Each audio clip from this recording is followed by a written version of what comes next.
The bizarre reality we live in now is that the Republican Party is very likely to renominate Donald Trump for president next year. The same Donald Trump who was just found liable for sexual abuse.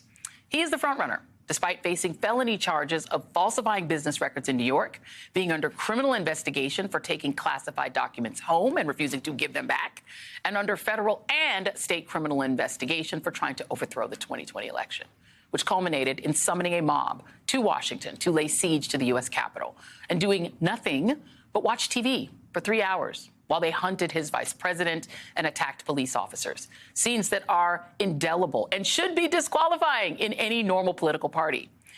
But it's not stopping one of 3 major cable news networks from giving him a friendly town hall in front of his supporters tonight.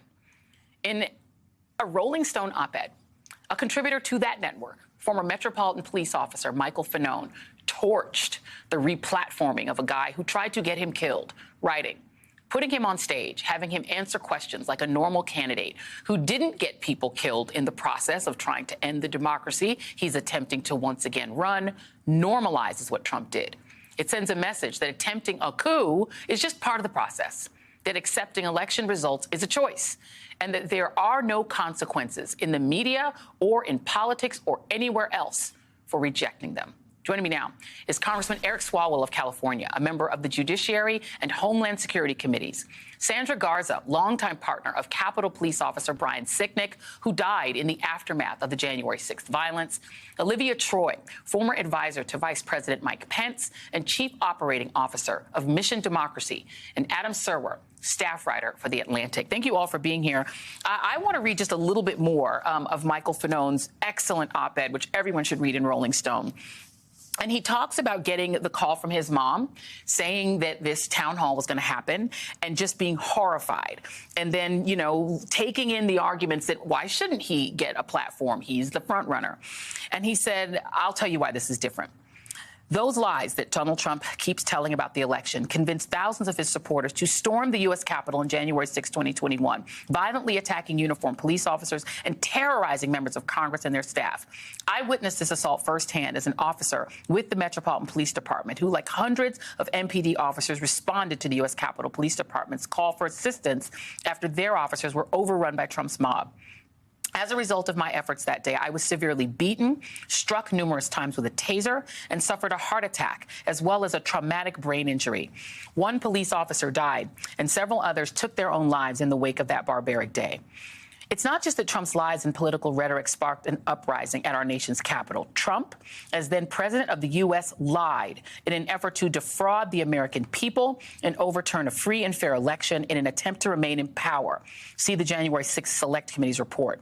In doing so, he literally betrayed every aspect of his oath to represent us as Americans. We no longer need to imagine what Trump is capable of. He has shown us that he is an authoritarian who will use any means at his disposal, including violence, to remain in power.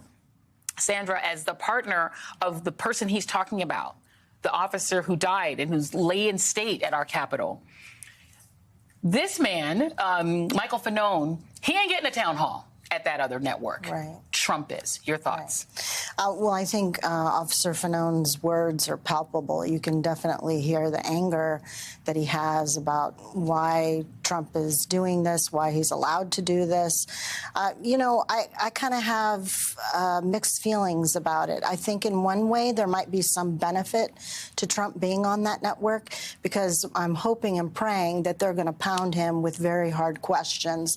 And I wish I could be there, honestly. And I actually said that to someone earlier today. I wish I could be there, because he would not be able to wiggle out of some of the questions that I would have for him. And he would look stupid, because he couldn't answer those questions, like why he didn't call me, why he didn't call the Sicknick family, why he didn't call any of the family members of the officers who committed suicide, or any of the other people that died, or were hurt by his actions. It's really reprehensible and upsetting. Yeah. Why he didn't call you instead of making a birthday video for Ashley Babbitt? That's what he did. He actually made a birthday video for her, called for the Department of Justice to reopen the investigation into her death when she was attempting to crash through the speaker's lounge. And behind that door were members like you. That's right. Donald Trump's not worthy of a town hall. I mean, he is now just this week, in addition to everything else that he is, now he's judged to be a sexual abuser and a liar. And that's not me saying it. It's, his neighbors, people in his community, a jury of his peers. But it's something else I would say to that network, because, yes, Officer Sicknick and others defended me, defended, the employees of the Capitol. They also defended the reporters. And when I was moved from the House floor to a side evacuation room, we were in there with reporters. And so it was CNN reporters who also suffered at the madness and the lies that this guy spun up and then aimed at this armed mob. Yeah, and the vice president who was meant to be the victim. They brought a gallows to the Capitol. They were going to kill him. To kill him. And they would have killed him. And he was afraid to get into his car because he wasn't going to leave.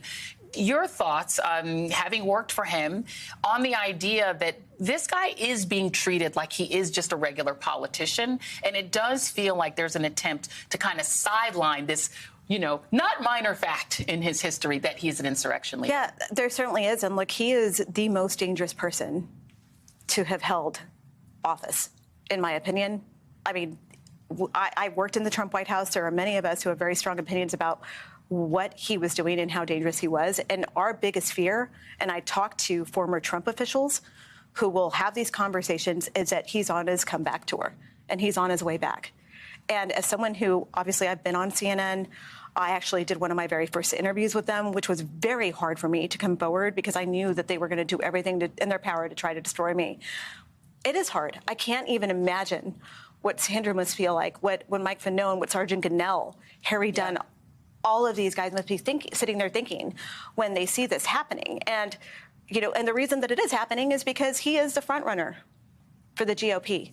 Yeah. He will likely be the nominee, and I don't say that lightly. I do believe that he will be, because I don't see anyone else standing up to him except maybe Asa Hutchinson. But my own boss is out there defending him. He's defending him even after he was just convicted for sexual assault. How do you do that, Mike Pence? How do you do that when you know that senior staff in the White House that worked in that White House were well aware of the types of behavior that Donald Trump was exhibiting towards women in meetings?